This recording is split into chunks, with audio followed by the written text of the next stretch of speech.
So here we go. Readiness and mindfulness. This will help us this morning, no doubt. His tagline for the chapter, it is the readiness of the mind that is wisdom. The readiness of the mind. You know, if he hadn't mentioned that in some of the other chapters, I wouldn't know what that meant, readiness of the mind. But readiness of the mind is a pure mind, a mind that has no attachments. So it's ready to receive the entirety of the moment. Without any defense, without any ignorance in it. So he says in the Prajna Paramita Sutra, the most important point, of course, is the idea of emptiness. That's that idea of being absolutely present in the moment. So there's no baggage defining the moment for you. Before we understand the idea of emptiness, everything seems to exist substantially. And that's our problem.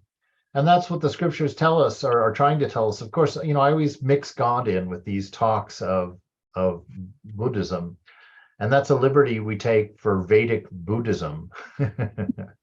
So technically, we're not allowed to talk about the divine or God within the Buddhist scriptures. But this emptiness that they're talking about, this state of nothingness, is what the Vedantist calls the state of fullness. And it's a moot point, because we're people, we'll have great arguments over these kinds of things. But in the end, they don't matter, and nobody can possibly win the argument. Because if the ultimate truth is one without a second, who's going to call it anything? There's no observer. There's one without a second. And so if there's one without a second, even if you're the one, you can't make a judgment because there's nothing to compare to, right? You're not in relativity. So if you're outside of relativity, these little arguments, one, don't matter, and two, don't make sense, and three, are uninteresting. It's like in your dream. How many of you are dream physicists? Hopefully no one, but a dream physicist, none of us go in and wonder, how is it that I was able to fly in my dream last night? And so we take a measurement of our dream legs and our dream arms and our dream torso, and we sit there and try and figure out, according to dream physics, how it was possible for me to fly. We don't do that. Well, why don't we do that? Because it doesn't make any sense outside of the dream to wonder about the physics of the dream, because the dream is totally mind created. Well, God laughs in the same way at these kinds of conversations because we only have all of these problems that we have as long as we're inside the dream, as long as we're inside delusion. As soon as we're enlightened, you're not going to care one whit about any of this, because they're going to belong to something that utterly as being unreal. You'll understand the whole puzzle just by the fact that you can find all of your answers by merely saying it was just a dream. That's how I flew. I was afraid when there was nothing there because it was just a dream, all of that. So everything seems to exist substantially. That is our trouble. When the sages say that the world is unreal, this is what they're talking about. The only thing of substance is the divine, is God. And without God, there is nothing of substance in the universe.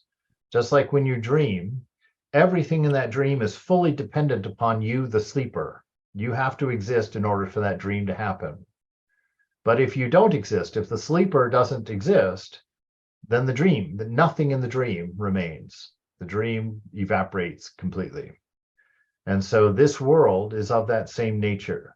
We think things have substance. We pick up a computer mouse, and we're like, hey, this thing is substantial. I can wrap my fingers around it. I can hit my head with it. I can move my mouse around on the screen with it. But in fact, this is part of the presence of God. That holds its place in time-space causation only because of the existence of God. God is existence, right? That's how we know, Satchitananda. God is existence itself. It's not that he exists, it's that he is existence. So anything that we look at that we say has existence It's because God has loaned his or her existence to it. So everything in this universe, according to our delusion, seems to have its own substance. It exists in and of itself. But in fact, the sages say no. Nothing exists in and of itself except for God. That's why in the Bhakti language, we say that God is the only one you can call your own. He's the only one that's real, the only one that has an existence. But after we realize the emptiness of things, after we realize the dependence of things on consciousness or on the divine, everything becomes real, not substantial. Now, this is an interesting thing. This is very much up Thakur's line of teaching. He says that because Shankara kind of posited that Maya is illusion. And Thakur says, well, it's not really an illusion. There is something there. What you think it is what the illusion is. What you think the world is your illusion. But there is something that you're experiencing, something that you're looking at, and that is the divine. That is the one without a second. But your idea of it is not real. So what happens is we come to a place where we see God in everything. At that point, it becomes real, but not substantial, because as particular independent things, they still do not have their own reality. The reality lies in their association with the divine. And when we can see that, when we understand that all things are empty and that God alone is, that's seeing, that's existence, that's knowledge. When we think that millions of things exist in their own right and have their own definitions and move of their own accord, that's delusion, that's Maya. When we realize that everything we see is a part of emptiness, we can have no attachment to any existence. We realize that everything is just a tentative form and color, right? When you understand there's nothing there, right? None of us longs to go for a vacation in our dream, right? None of us do that. Why? Why would you go on a vacation in a dream? You know, there's nothing there. It's insubstantial. And so this world is the same way. Once you realize that thou art that everything this world can offer you is already yours.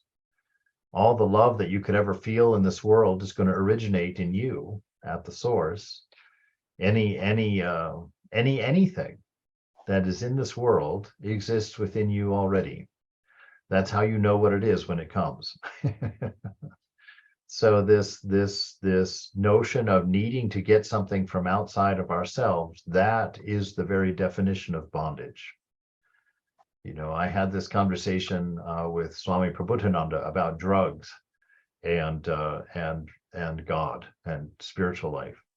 And I asked him, I said, you know, because I had done some experiments in my previous life with all mind-altering things as a study, actually. Believe it or not, I didn't do it for pleasure. I actually was trying to figure things out. And so I asked him about it because Houston Smith had just released his book on drugs and the spiritual experience. And I asked Swami, I said, is there anything to drugs? Is there anything to that ecstatic experience that one can experience through drugs? And to my surprise, I was expecting him just to kind of be an old, you know, kind of just an old, I don't know what, I expected him just to dismiss it out of hand. But he actually surprised me and said, yes, there is something to it. Yes, elements of the divine can be experienced through drugs. He said the problem is, though, however, is that is not the ideal of spiritual practice. The idea of spiritual practice is freedom. He says that's the goal of the Vedanta, is freedom. If your drugs give you the experience of God, wonderful for you. However, you are a slave to your drug because you've become dependent on something outside of yourself. And it says the ideal of Vedanta is to make it all your own so that you're dependent on nothing outside of yourself. That is freedom. That is freedom. And so that's exactly what the writer here is telling us. That to understand the insubstantiality of the external, the seemingly external world, to realize the insubstantiality of it, and to know that thou art that within you lies everything that you see in the world, then your attachment to the world definitely weakens if it doesn't absolutely disappear, because there's nothing there. It's like your dream, nobody longs for the things of dreams because we know they're not real. Even though they seem to fulfill us during the dream, we don't long for them outside of the dream because we know their nature to be dreamlike. So it is in this world. Thus we realize the true meaning of each tentative existence, right? And what is the true meaning? Well, we've mentioned it all the time. The true meaning outside of God is potting soil. This whole world is just a bucket of potting soil. That's how we know it's a dream. You can take that bucket of potting soil, you can create a house, you can create a car, you can create a computer, you can create another human being. I mean, you can do all these things with just the elements, right? But without the animator, without the divine Shakti, without the existence of God, nothing remains. Nothing can stand. So thus we realize the true meaning of each tentative existence. When we first hear that everything is a tentative existence, most of us are disappointed, right? Because we've laid a lot of hope in that basket of eggs. The world, that external world is what makes me important. That external world is what told me I'm beautiful or handsome or young or old. That, we depend on the world. If we've created our dependence on the world, that's the foolish man building on the sand. By the way, if we've done that, our world is going to crash. That's what old age is. Old age is the crashing of everything you've built on the sand. But if you've built on the rock, that notion of that unchanging, indivisible self within, there is no crash for you. Your world will not crumble. It will manifest its reality evermore for you. But most of us, when we hear everything is a tentative existence, when we hear that our favorite car is just a bucket of potting soil, we get a little disappointed, right? Or even worse, we just don't believe it, because we certainly couldn't accept such a thing. But this disappointment comes from a wrong view of man and nature. It is because of our way of observing things is deeply rooted in our self-centered ideas that we are disappointed when we find everything has only a tentative existence. So he's pointing at the initial cause of all of this is you and I feeling like we are separate and apart from everything else. That's what gives birth to the need for things in the external world, is this view of being separate and apart. That's what Vivekananda points out, that we are not in this world. This world is in us. And you can only know that through detachment. You can only know that through detachment. If you were to have a meditation where you were able to separate yourself from the mind and let go of all of your attachment, literally what would happen is all of creation. Do you remember? Of course, everybody here, we're all old enough, thank goodness. We're all old enough to remember when you turned off a tube television and the whole picture would slip down to that single white point in the middle of the screen that would sit there for, up to 30 seconds, because I counted many times when I was a kid. Would sit there for 30 seconds until then suddenly it would just disappear, with a little pop, and the TV would be off. And that is the experience of detaching from mind. You see the entire world become a point of light and pop out. That's realization. That's realization. That's when the truth of the matter occurs to you, that this whole world was within you all the time, that you were not in this world. But when we actually realize this truth, we will have no suffering. That's right, because we will know our nature, and our nature is love. And we will see that everything we once referred to as suffering was only because of our ignorance of its nature. When we're able to see that everything was an expression of love, no matter how sordid or crazy that might seem, when we come to the understanding of nature, of our nature, that nature, that's the realization. There is no suffering in that. This sutra says Bodhisattva Avalokiteshvara observes that everything is emptiness. Thus he forsakes all suffering. It was not after he realized this truth that he overcame suffering. To realize this fact is itself to be relieved from suffering. Yeah, everything is fulfilled in that moment of realization. That's the interesting point to me, because it's also where, if you sit and contemplate this notion of realization, that itself doesn't seem to really make a whole lot of sense. Because what is realization? Realization is the knowing, the disappearance of your individual existence, your egoistic self, right? So how can it be the egoistic self that realizes God? It can't. The realization is the complete absence of ego, of egoism. So who is it that realizes? God alone realizes, right? And the bliss of God is him or her realizing herself over and over and over again.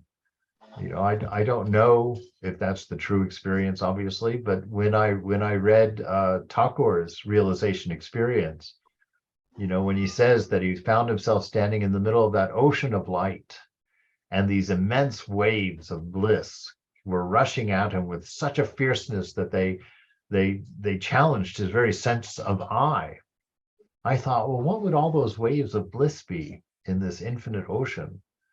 And I thought, just for fun, and that's how I present it, not as a theological point, but just for fun, that perhaps every wave of bliss in that ocean of light was the realization of individuals, God realizing himself through his play in individuals over and over and over again. And that that this is a part of the infinite cosmos. This is just what is going on. Of course, it's a very naive perspective, but it's fun to contemplate. So realization of the truth is salvation itself, of course. Yes, we say to realize, but the realization of the truth is always near at hand, which means it's always the fact of the matter. Anything that you realize at that moment has always been true, has always been existent. But somehow you've been ignorant. Somehow you've not been able to take the washcloth off your face. You can't see it for some reason. Because of what? Because of active mind.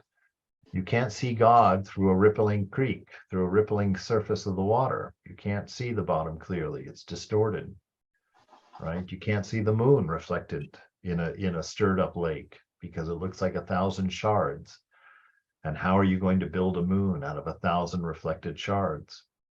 You see, and that's what our mind is trying to do. In essence, the mind is trying to constantly take in these 5 disparate pieces of information and recreate the moon. But even if you took a snapshot of that lake surface and you gathered up all of the reflective shards in the lake surface, they're not going to form a perfect moon. So your task is impossible.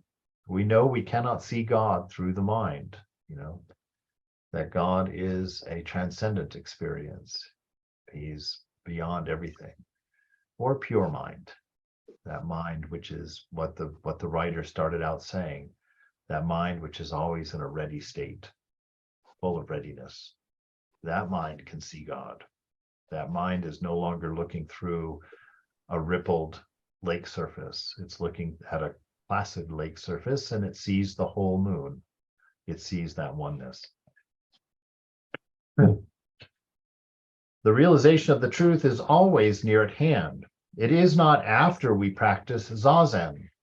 Okay, we've made this point, and this is so important. Your realization is not the effect of your practice. The scriptures say very clearly that realization is the only effect that has no cause. No cause because it always is. It has always been. Everything that you find out during realization has always been the case. Nothing was created. Nothing was changed. at the moment of your realization. You just finally saw something as it was, instead of seeing it as you thought it was. That's our problem. Everything that we see as we think it is. We don't see it as it is. It is not after we practice Zazen that we realize the truth. Even before we practice Zazen, realization is there. This is a wonderful thing. This is a wonderful, wonderful thing to remember when you sit in your practice. Everything is there for you in this moment. It's a wonderful meditation. It's a very frustrating meditation, actually, for me. When you sit there and you know, Mother, I can remember sitting in that blue shrine room in San Francisco in the monastery and pondering this notion after I had read it once, sitting there knowing, Mother, everything here is ready for my realization except for me. I said, I have everything that I need to know. I have all the knowledge that I need. I've had all of the scriptures that I need. I've had the very best of teachers. I live with swamis. I have no bills or responsibilities, aside for the trivial ones in the monastery for me. And yet I sit here in ignorance. And I sat there, for that whole meditation, trying to figure out what was it that I was not seeing correctly that was preventing my meditation or preventing my knowledge. And of course, the answer was even more frustrating. It was the fact that I was looking for it. Because to look for it means you've already made the assumption you don't have it. And if you've made the assumption that you don't have it, how are you ever going to see it? Right? It's like looking for your cell phone when it's in your back pocket. If you've made the assumption you don't have it, you're not going to find it. You're going to look endlessly for it until you reach in your back pocket. And so that's what I've been for the last 24 years in the monastery, 19 of them, I've been trying to check my back pocket.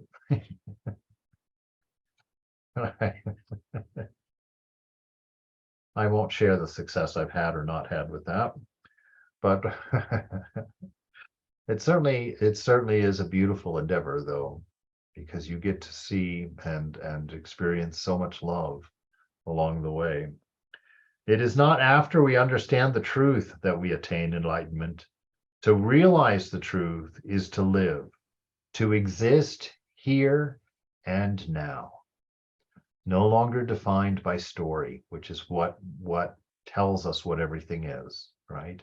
Our habit of going to mind to find out what everything is done. The habit of going to the body to find out how everything is done. We know ourself, we know our source, and we know that it has nothing to do with the mind, so we no longer query the mind. And we know that it has nothing to do with body, so we no longer query the body. And in that moment, we see as it has always been. We're outside of time. We are transcendent in mind. So it is not a matter of understanding or of practice. It is an ultimate fact. In this sutra, Buddha is referring to the ultimate fact that we always face moment after moment. This point is very important. This is the Bodhidharma Zazen. Even before we practice it, enlightenment is there. But usually we understand the practice of Zazen and enlightenment as two different things. Here is practice, like a pair of glasses, and when we use the practice, like putting the glasses on, we see enlightenment. This is wrong understanding. The glasses themselves are enlightenment, and to put them on is also enlightenment. So whatever you do, or even though you do not do anything, enlightenment is there always. This is the Bodhidharma's understanding of enlightenment. Now, let's talk about this for a minute, because this is earth-shattering news, or should be, to us. what are we doing in our practice if it does not cause realization? Why, in the middle of that practice, does Thakur say something like, and faith is the root of all? You see, faith is a fundamental assumption about something we know, but don't know why we know it. You know, our understanding of infinity, our understanding of immortality, even our understanding of God. It's like these are all things that the sensory world cannot teach us, cannot show us, cannot demonstrate to us. And so faith is accepting the things that we somehow understand, but have no cause for understanding. You know, like I just mentioned, immortality. Nothing in the outside world taught us immortality. Nothing. We cannot be demonstrated in the world. So how is it that we know it, that we think of it? Infinity, the same. You know, how can we know it? These things are a matter of faith. We accept them within because they belong to us. We brought them to this world, as it were. Our immortal self is what taught us of immortality. Our infinite self is what gives us the notion of infinity, even though nothing in the material world can demonstrate either of those aspects to us. We know it intuitively because it belongs to us. It is our reality. And so the same with this enlightenment. This enlightenment cannot be learned through the mind, through the body, or through the material world, because that is the veil that prevents us from seeing it. So in our, let me posit this to you. I haven't found this directly said, and if you can think of a scripture that does, I would be very delighted. That really our meditation is about fundamentally assuming our realization based on grace. So that when we sit in meditation, our primary task, I don't know if I can say that. I'm going to say it, but you might want to throw it out if you think differently. Our primary task is an absolute assumption about the truth that the scriptures have said to us without evidence from the material world, because there is no evidence in the material world. We have to assume our enlightenment. We have to assume unconditioned love. We have to assume infinite grace and mercy. And our practice is about that, about giving ourselves the freedom. It's kind of a catch-22, or it's a circular argument, because it's our confidence or knowledge of infinite grace and unconditioned love that is going to allow us to fully assume our realization, our true nature. Otherwise, the mind will not allow it, because the mind needs the time-space causation element. It has to have a cause. And we're trying to do something that has no cause. So the mind's going to argue. And the only thing that can shut that argument up will be grace and unconditioned love. So that, in a Vedantic term, in a Bhakti term, in a Bhakti perspective, is what our teacher here is trying to tell us about the nature of our realization. It is yours already. If you go looking for it, that will prevent you from finding it. It's something that you already have and already are. And what you need to do is to allow yourself to be it. You know, what does it mean to allow yourself to be it? It means that allow yourself to detach from everything that you love. Allow yourself to detach from all of your stories, from all of your hopes, all of your dreams, all of your favorite colors and foods and friends and family. Give yourself permission to detach from all of that. And the only thing that's powerful enough to give you permission to detach is the fact that, in fact, you are attaching to an infinite, unconditioned love. Something that is infinitely better, more substantial, and more reliable than any of your favorite things. So that is what our practice is. Our practice is to fill ourselves with the confidence in divine love. in the confidence of divine existence and our divine nature. That's why it's such a problem, because it's our own mind we're working with.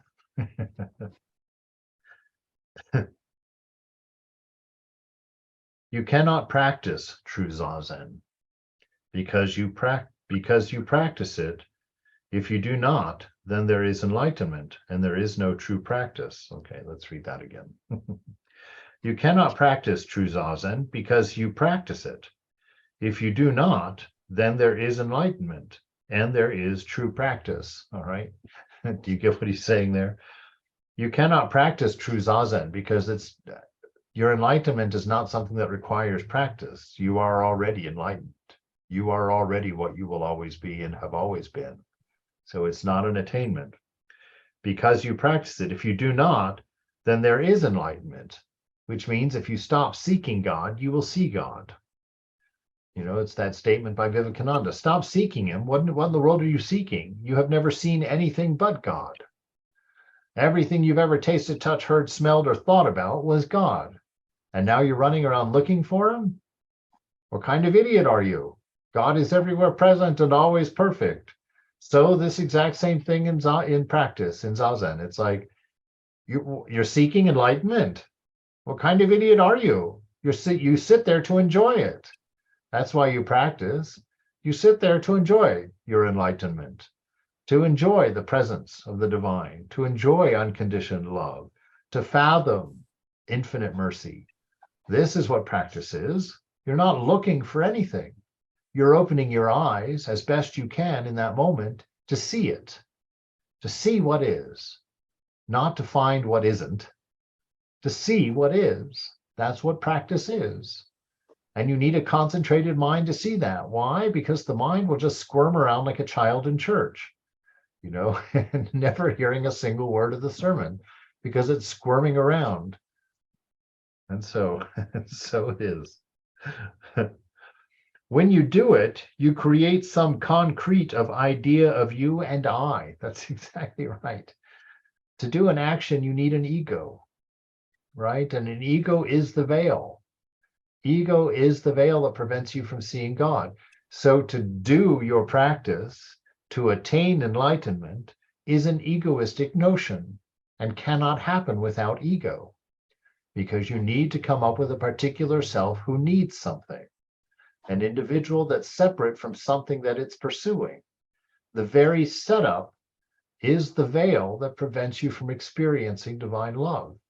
There is no separation between you and your realization, because your realization is a realization of what you are, what you have always been, what you will always be as such. Outside of time, we can't. There's no way for me to say that in the right way, so I surrender to my wrongness.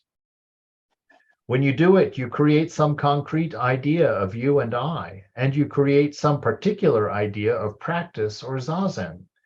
So here you are on the right side, and here is Zazen on the left. So Zazen and you become two different things. If the combination of practice and you is Zazen, it is the Zazen of a frog.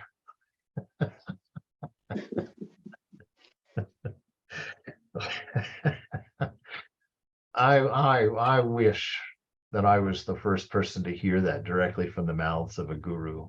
That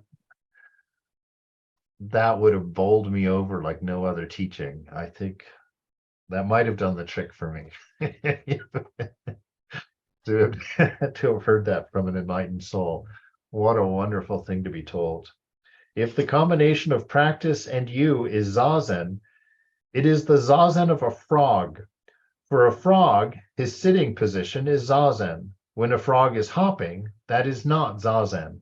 This kind of misunderstanding will vanish if you really understand emptiness means everything is always here. One whole being is not an accumulation of everything.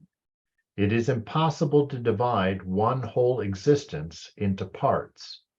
It is always here and always working. This is enlightenment. What did he just describe? One without a second. That's what he just described. And he said, that is the nature of what is. It is impossible to break it into parts. So we have already done the impossible. We have done the impossible. We have broken one without a second into trillions of parts. We've become infinitely interested in most of them, and the rest we've learned to avert. And so we go on trying to see one without a second through a mind whose only goal has been to break it into disparate parts and draw lines of relations between them. So we're in quite a pickle if we're depending on the mind to fix it. This is a transcendent thing we're after. So it is always here and always working. God is always. That is. This is enlightenment, indeed. So there actually is no particular practice. In the sutra, it says, there are no eyes, no ears, no nose, no tongue, no body or mind. This no mind is Zen mind, which includes everything. And this brings us to that notion of non-thinking, not using the mind to come up with our answers, because the mind can only feed you kits and biddles, kits and kittles, or something, biddles and kits. Anyway, it can just give you little treats. It can't give you the thing itself. So we have to quiet mind. And we're so darn interested in mind, we can't shut the thing up. That's our trouble. That's what makes practice hard. But practice is about silencing mind so that which is obvious can become apparent to us, in the words of Swami Tattvamayana.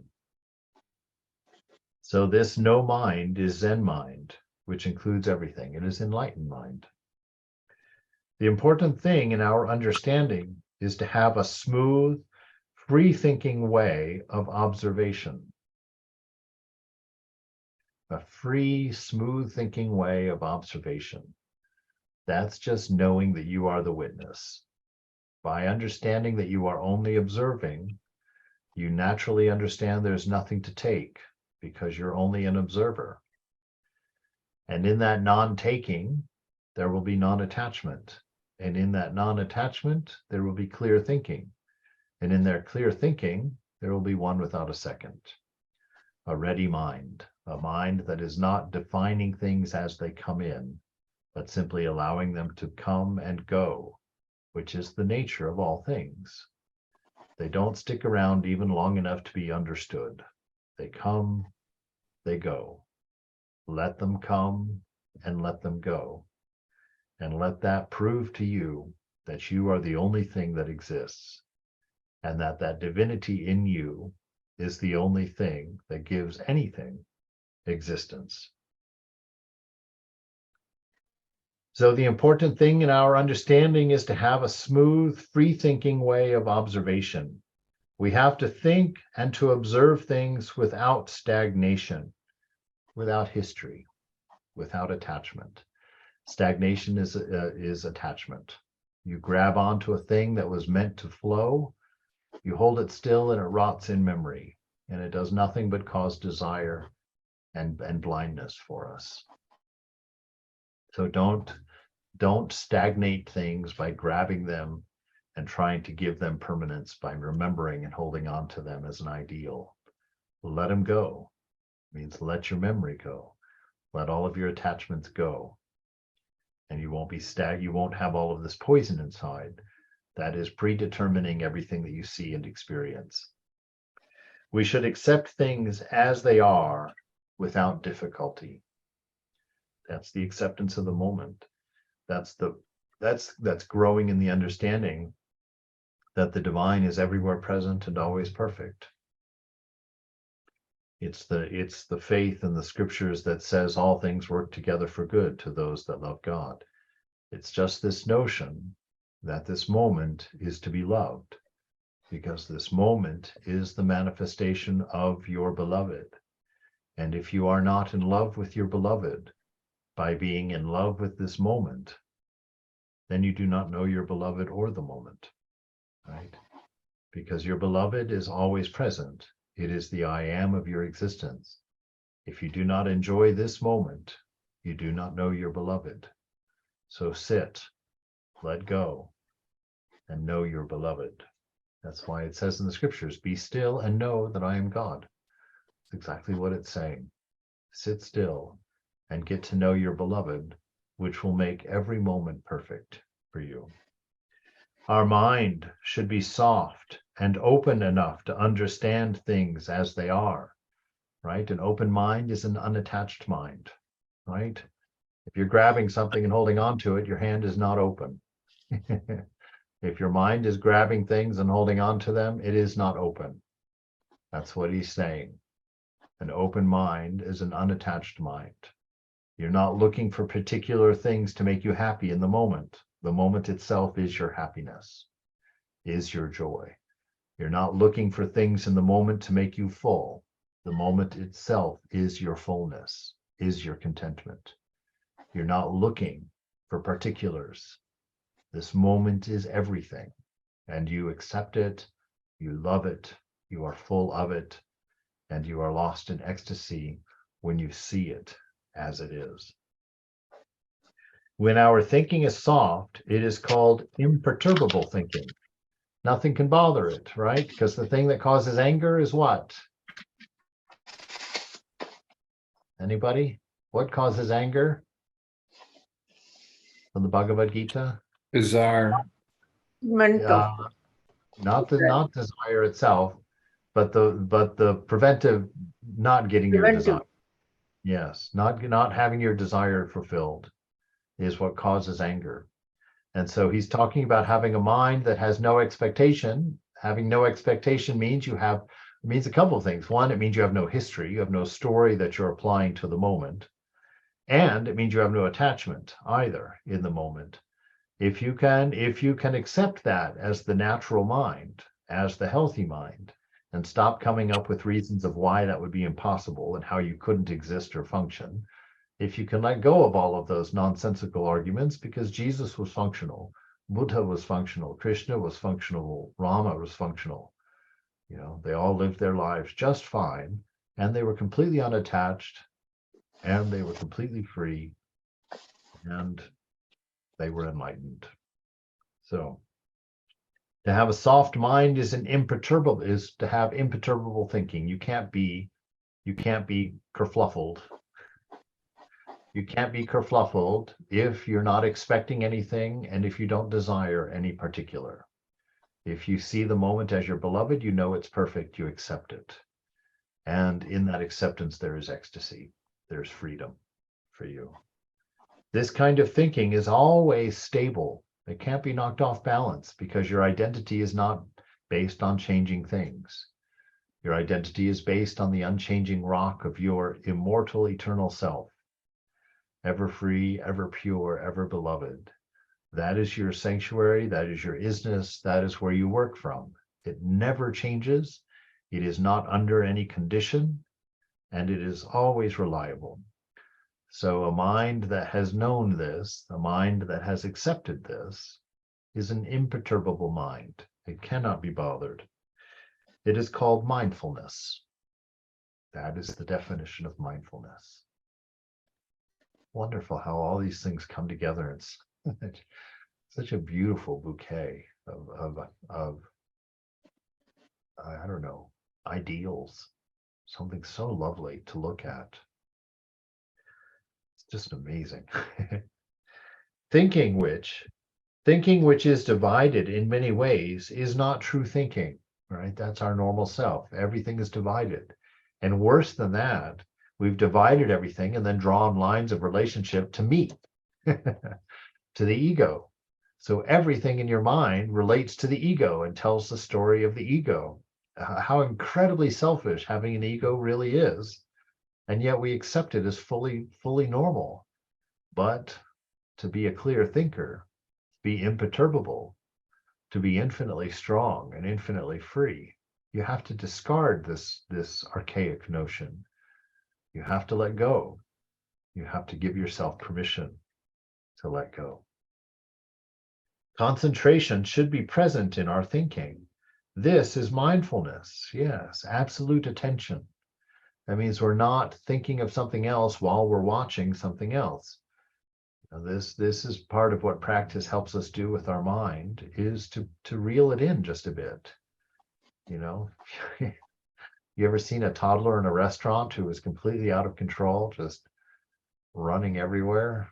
I remember I used to be roommates with this married couple, and they were from Denmark, and they didn't believe in discipline. And they had this child, Max.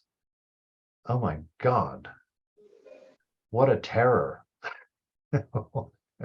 What an absolute terror. If Max was in the room, everybody in the room had to pay attention to Max. If even one person wouldn't pay attention to Max, Max would be on that person like a fly on flypaper. I mean, he just would drive that person nuts. Unfortunately, kids, this is our mind. Our mind is named Max. And if you don't pay attention to everything it wants you to pay attention to and think about everything it wants you to think about, if it's not the center of your world, it will stomp and shout and put you in the worst moods and make you angry and make you unhappy. And you'll wonder, what in the world is going on? It's because you've chosen Max as your roommate. So you're going to have to let go of Max. You're going to have to learn to let Max make his noise. And you're going to have to go on with being and bring that catastrophe of a toddler under control. This is mindfulness, by the way. This is what mindfulness is. Whether you have an object or not, your mind should be stable and your mind should not be divided. Actually, non-thinking is, I think, the only way to explain such a condition of mind, because any thought requires division. It requires infinite division just to have a thought, because thoughts can only happen about particulars and relationships between those particulars and story of history and projection of future. You can't think without those things. So thinking mind is not a natural mind, which is odd for us who have made it so natural. But the being mind is the natural mind. The mind that doesn't have any calculation about what is, but is just simply fully aware of what is, missing nothing, but needing nothing. That's the only way to be fully aware. If you have a need, that's a distraction. If you have a desire, that's a distraction. If the mind is thinking, it's a distraction. It's no longer experiencing, right? It's no longer aware. So this is Zazen. It is not necessary to make an effort to think in a particular way. No, that's not going to help. We just think with our whole mind and see things as they are without any effort, without any calculation. Just to see and to be ready to see things with our whole mind is Zazen practice. That's what our practice is.